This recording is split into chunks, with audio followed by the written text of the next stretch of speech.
Ladies and gentlemen, welcome back to Gaming with me, Tony Mo, and we are here today with another episode of Battlefield 1 Firearms Focus. Today we're going to be taking a look at the legendary Lee Enfield rifles, specifically the SMLE Smelly or Short Magazine Lee Enfield MK3 model. This is the variant that is available in Battlefield 1 as a starter weapon for the Scout class.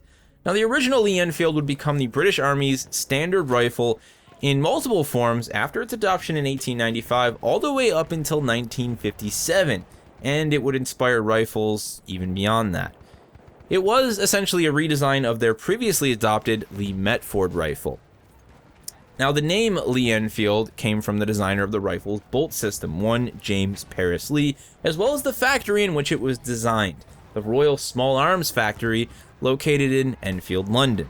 Outside of England, in places like Australia, Canada, New Zealand, Southern Africa, and even India, the rifle would become known simply as the 303 or the 303.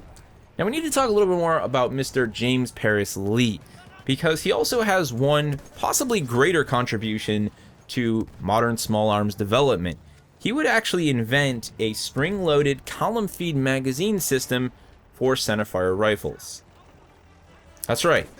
James Paris Lee essentially designed, he did design the staggered double stack magazine system for modern rifles. This is the same system that we see in place today in just about every single rifle ever. He did that way back then.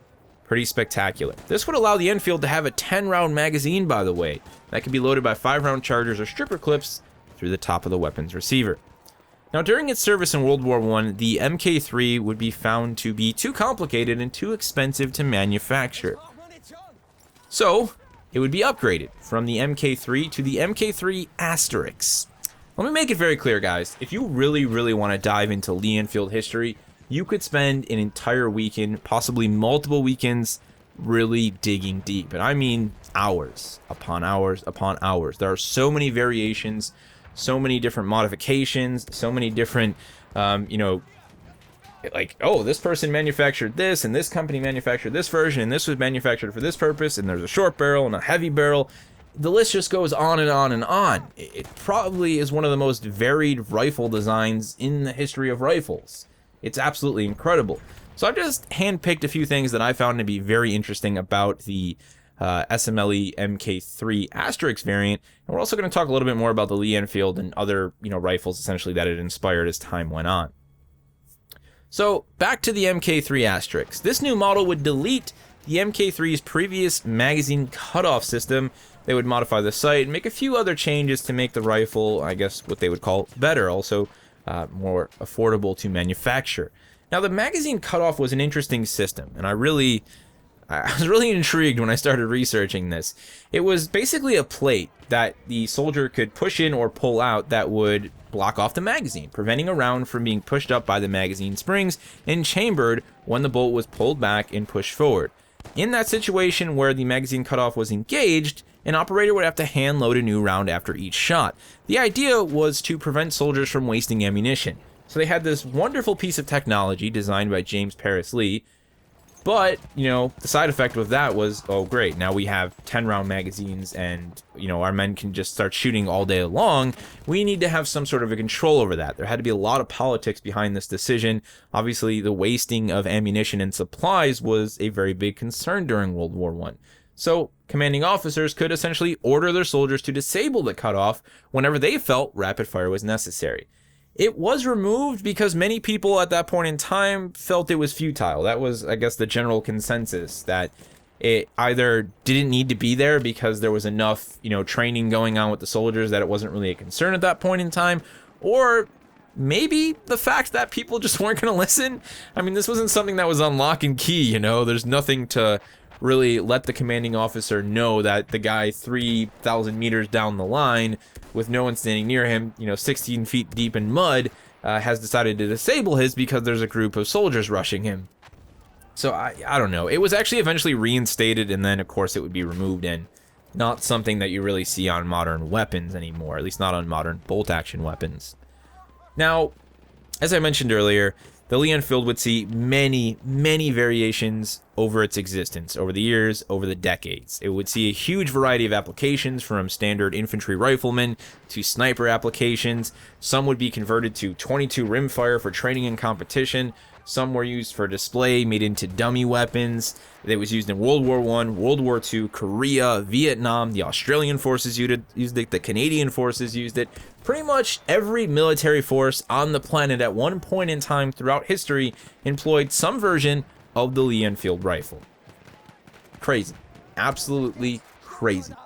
Now, what you could probably consider, at least from my research, to be the final variation of the Lee Enfield, the number 4 MK1T rifle, would eventually be converted. It would be turned into an entirely different rifle. It would fire a different cartridge, so we're going away from the 303 British and the variations of the 303 that we saw in traditional Lee Enfields to a 7.62. This would happen in 1970. And then it would finally be replaced with what they're using today, which is essentially the Accuracy International L96. We've seen some variations since the 90s when that was first introduced, but I think everyone recognizes the L96 in one way or another. It includes the Arctic Warfare line of rifles, which also includes the AWP or the AWP. Counter-Strike anyone? Yes, you all know that rifle. Now, interestingly enough, even up until the last few years, we're talking like 2014, 2015, the Canadian forces, their Ranger Arctic Reserves, were still using Enfield number 4 rifles. It actually sits just below the Mosin Nagant as the second longest serving military action bolt rifle in history. And an estimated 17 million of these things were produced. It actually makes a great rifle for those of you who are interested in firearms and all that stuff, to go out and actually buy a piece of history that you can take out to the range and shoot every single weekend. Ammunition is relatively affordable. The rifles are relatively affordable across, of course, the dozens of different variations that you might be able to find at your local gun store or at gun auctions or online on, gun auction websites and things. It's a fantastic rifle. Much like the Mosin Nagant, it makes a great modern target rifle. It makes a great modern hunting rifle for those of you who really like the idea of taking a piece of history out into the woods with you or out to the range with you. And I can't recommend it enough. Now, the components of the Lee Enfield would inspire a lot of other rifles over the years, and I've handpicked one in specific that I found to be absolutely badass. So back during World War II, there was a carbine known as the Lisle Commando Carbine. It was a rifle that was built on request of the British military commando units. They were looking for a suppressed rifle that they could use on stealth, or I guess you could say clandestine operations, to kill sentries and guard dogs, and basically to move about the battlefield to engage targets while going unseen, going unheard during the Second World War. It was effectively an SMLE MK3 Asterix receiver, which was redesigned to take a 45 ACP cartridge. They then added in the barrel from a Thompson submachine gun and cooked in an integrated suppressor, and the Lisle Commando Carbine was born. And look at this thing. It's ugly, beautiful, and awesome all at the same time. And if anyone ever makes a World War II game in the modern setting that uses prototype weaponry, this needs to be in it. It was actually manufactured to a reasonable extent. It did actually see combat. It was deployed, and it is just, that's cool. That's really genuinely cool. So that wraps up the real history portion of the video, guys. If you really want to dive deep and learn more about Lee Enfield rifles, there is a lot on the internet. There's a lot to learn. There's a lot of beautiful pictures of these rifles. Go out, have fun, put in your own research. You will definitely not regret it. Let's talk in-game. There's not really too much to say about the bolt-action rifles in-game, in my opinion. They're bolt-action rifles. They have scope variants, they've got unscoped variants, and they each have their own sweet spot in which you can get a one-shot kill. The SMLE MK3 variant that we have in Battlefield 1 is the starting weapon for the Scout class. It's the very first scoped weapon you're going to get for the Scout class. It has its own sweet spot. It may not be the best choice, but as a new player or as someone jumping into the Scout class for the very first time, it has a scope, which makes it the perfect rifle to get comfortable with zeroing, compensating for bullet drop, using a scope in the game, and of course wrapping your head around the sweet spot system for that specific weapon. There are better rifles available once you get to max level with the Scout class, but I've had a lot of good times with this thing. It's accurate, it's powerful, and again, once you know that sweet spot, it kicks just as much butt as any of the other rifles in the game. Now, I tried to look for this scope, the scope that comes on this variant, this very specific square sort of box design scope, and I simply don't know where to start. Again, I do not know much about scopes during World War I. I don't know that much about scopes in general when it comes to old rifles, to be completely honest. So if you have the information, if you have resources for me, I would love to have you share them down in the comment section below. Again, I'm learning, you're learning. You know, I don't act like I know everything because I absolutely know that I don't. So I didn't want to spend too much time, you know, trying to talk about something that I didn't know.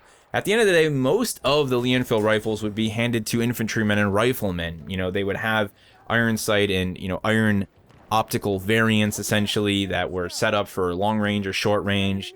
That was primarily how the Lee Enfield would be deployed to a soldier. Again, did see a lot of sniper applications, but I imagine that the majority of those 17 million rifles were simply non-scoped variants of one sort or another. Thank you guys so much for watching. I've been having a lot of fun doing this series. We are definitely not stopping anytime soon. I hope one day to have every single rifle, handguns included, completed for Battlefield 1.